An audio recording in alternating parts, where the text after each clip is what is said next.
सब कुछ ठीक ठाक चल रहा था। मतलब सोचिए, स्मृति ईरानी चुनाव हार गई, चुनाव हारने के बाद वो चली गई, फिर से वही, क्योंकि सास भी कभी बहू थी। सब कुछ ठीक ठाक था, अब कोई चर्चा भी नहीं कर रहा था स्मृति ईरानी की। लेकिन खुद बीजेपी शासित राज्य की एक सरकार की गलती ने, या उनके एक विधायक की गलती ने, क्या वाकई स्मृति ईरानी को फंसा दिया है? जो आजम खान साहब के साथ, अब्दुल्ला आजम के साथ हुआ, क्या वो स्मृति ईरानी के साथ भी होने जा रहा है? क्योंकि लोग जो सामने सबूत रख रहे हैं वो बिल्कुल वही है जैसा आरोप आजम खान और उनके बेटे पर है, वैसे ही आरोप है दो दो पैन कार्ड वाला। और यह आरोप किसी और ने नहीं, बल्कि एक कद्दावर कद्दावर लोगों ने लगाए, उसके सबूत रखे। इस पर अखिलेश यादव का पारा भी हाई हो गया। एक देश दो विधान नहीं चलेगा, ये जनसंघ भी कहता था, एक देश में दो झंडे, ये ना, एक देश दो विधान कैसे। लेकिन अब सब कुछ वैसा ही होता हुआ नजर आ रहा है। लेकिन आजम खान का जेल जाना इस बार नागवार गुजर रहा है। समाजवादी पार्टी ने जो मोर्चा खोला है, यकीन मानकर चलिए, या तो आजम खान को राहत मिलेगी, या फिर बीजेपी की एक कद्दावर नेता वैसे ही, जैसे ही आजम खान के खिलाफ हुई कार्रवाई, वैसी हो सकती है। क्या कुछ हुआ है दिखाने जा रहा हूं। नमस्कार, मैं हूं प्रज्वल गौतम और आप देख रहे हैं खबर चौक। मैं पहले भी कहता रहा हूं कि तमाम चीजें चलती हैं देश दुनिया में, तमाम चीजें होती हैं, आरोप प्रत्यारोप लगते हैं। लेकिन एक खास बात बीजेपी के नेताओं को, बीजेपी को खासकर, जो भी बीजेपी शासित राज्य में, एक बात ध्यान रखनी चाहिए कि कम से कम कोई भी फैसला लेने से पहले यह देखिए किस राज्य का फैसला और किस नेता से, किस पार्टी के नेता से जुड़ा है।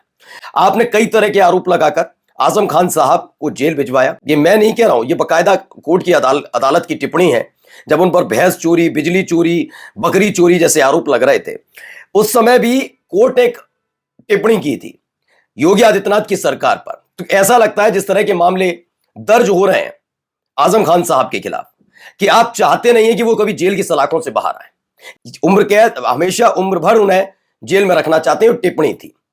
मैंने तब भी कहा था, तकरीबन एक महीने पहले, जब आजम खान साहब को एक के बाद एक के बाद एक, अगर आप रेगुलर वीडियोस देखते हैं तो आपको पता होगा, मैंने तब भी कहा था कि एक हफ्ते के भीतर 3 मामलों में राहत मिल जाना, और उनको राहत मिलने से पहले बीएसपी की तरफ से या अलग अलग तरीके से यह दावे कर देना कि आजम खान साहब समाजवादी पार्टी छोड़कर बीएसपी ज्वाइन कर रहे हैं, यह अपने आप में बहुत सोचने वाली बात थी कि ऐसा बयान कैसे आ जाएगा, ये सब चीजें कैसे हो सकती हैं। देखिए, अब वो सच साबित होती नजर आ रही है।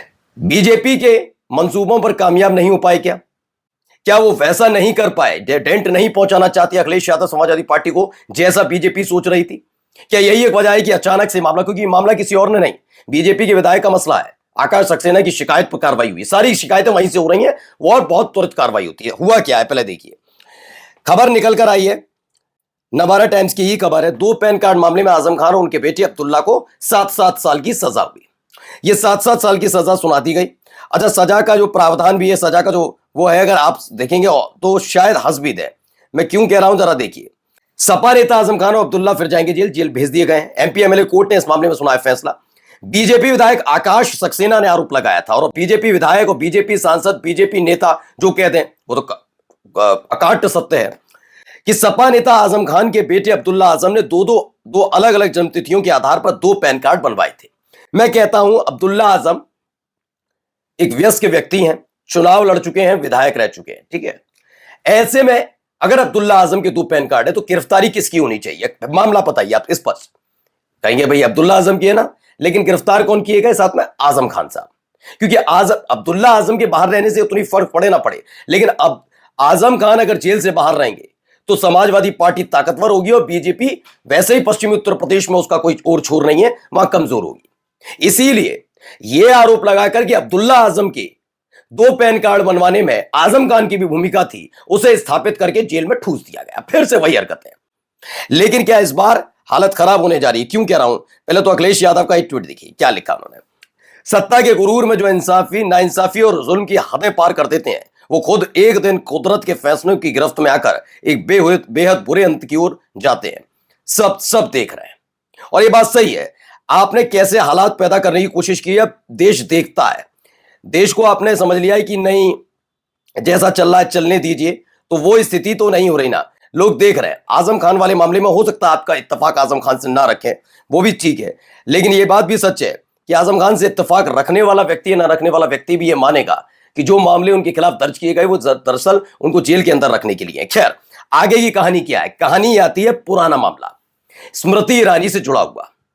स्मृति ईरानी का ये वो दौर था जब नरेंद्र मोदी की सरकार में वो बहुत ताकतवर मंत्री हुआ करती थी, बहुत ताकतवर, इतनी ताकतवर कि जो कह दें वही फरमान टाइप का। बड़े बड़े पत्रकारों के साथ उन्होंने किस तरह की सलूक, किस तरह से बातचीत की, कितना दम भरकर बात बोलती रही है, ये सब ने देखा है। इसीलिए कभी भी हिम्मत नहीं हुई उन पत्रकारों की कि स्मृति ईरानी की डिग्री से लेकर उनके पैन कार्ड को लेकर सवाल पूछा। हाँ जी, 2 पैन कार्ड थे दीदी पर कौन से थे ये देखिए, 2 हैं, कपिल नाम के व्यक्ति हैं, और इनका भी ये ट्वीट अब का नहीं है, साल 2015 का है। बताया गया साल 2015 में इन्होंने ट्वीट किया था 4 जुलाई को, और लिखा था कि हमारी जो एचआरडी मिनिस्टर थी उस समय स्मृति ईरानी, पहली वाली इस सरकार में 2014 से 19, उनके पास मल्टीपल डिग्री नहीं है बल्कि मल्टीपल पैन नंबर्स हैं और सभी एक्टिव है, यह दावा कपिल ने किया था। अब इस मामले ने तूल पकड़ लिया। शुरुआत में लगा कि ये सब थम जाएगा, हो जाएगा, लेकिन आजम खान की दोबारा गिरफ्तारी ने बीजेपी को फंसा कर रख दिया। खासतौर पर स्मृति ईरानी बेचैन नजर आई, क्योंकि अब यह दबाव बनाना बहुत जरूरी है कि अगर ऐसा दावा था, अगर स्मृति ईरानी के मामले को लेकर यह दावा किया भी गया था, तो किसके कहने पर यह मामला दबा? क्यों जांच एजेंसियां सक्रिय नहीं हुई? वो तमाम जिम्मेदार लोग जो आजम खान के बेटे अब्दुल्ला आजम के मसले पर आजम खान को भी जेल में भेजते हैं, वो स्मृति ईरानी के मामले पर चुप्पी साध कर बैठे क्यों थे? ये एक देश दो विधान वाला मसला नहीं है तो क्या है? मैंने कहा ना, एक गलती हुई, ये गलती है अपने आप में। आज अब ये समझ रहे होंगे कि इसीलिए मैंने आपसे कहा कि या तो ये इधर कर ले या उधर कर ले, हालत इनकी खराब होती हुई नजर आ रही है। अब क्या है, जरा पहले मैं दिखा देता हूं ये दोगला कानून क्यों। आजम खान को 2 पैन कार्ड के लिए 7 साल की सजा हो सकती है, लेकिन वहीं स्मृति ईरानी को 2 पैन कार्ड है, कितने साल की सजा हुई कोई बताने के लिए तैयार नहीं है, कोई भी बताने के लिए तैयार नहीं कितने साल की सजा वाला मसला है। खैर, ये देखिए स्मृति ईरानी के 2 पैन कार्ड। इसीलिए मैंने आपसे कहा कि अगर ये फौरी तौर पर ये कह भी दिया जाता कि गलती है, कार्रवाई होगी, उनके खिलाफ मामला नया दर्ज हुआ है, लेकिन सजा वाले मामले ने थोड़ा फंसा दिया। मैंने तब भी कहा था और आज भी आपसे कह रहा हूं, आजम खान साहब पर कोई रहम नहीं बरसाया गया। कोई ये नहीं था कि सब कह रहे थे न्याय की मूर्ति, ये सब ये नहीं था भाई, ये कुछ भी नहीं था। ये खास तौर पर आजम खान साहब लाई इसीलिए गए थे बाहर जेल से, उनको राहत दी ही इसीलिए गई थी कि कम से कम वो समाजवादी पार्टी अखिलेश यादव के खिलाफ कुछ ऐसा माहौल बनाकर पश्चिमी उत्तर प्रदेश में सपा को नुकसान पहुंचाए। लेकिन आजम खान ने अपनी नाराजगी जताई तो सही पश्चिमी उत्तर प्रदेश के सपा के कुछ नेताओं के खिलाफ, लेकिन अखिलेश यादव के खिलाफ नहीं बोले। उन्होंने उन्हें अपने बच्चे की तरह, पार्टी को अपनी मां की तरह माना। उन्होंने कहा भी कि भाई जिस पार्टी का संस्थापक सदस्य हूं उसके बारे में कैसे छोड़ने की सोच सकता हूं।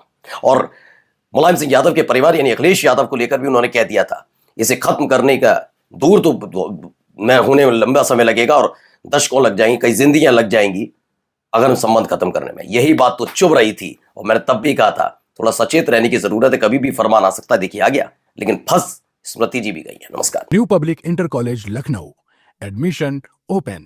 फॉर मोर इन्फॉर्मेशन कॉल 0522 282232 और 7755 089585।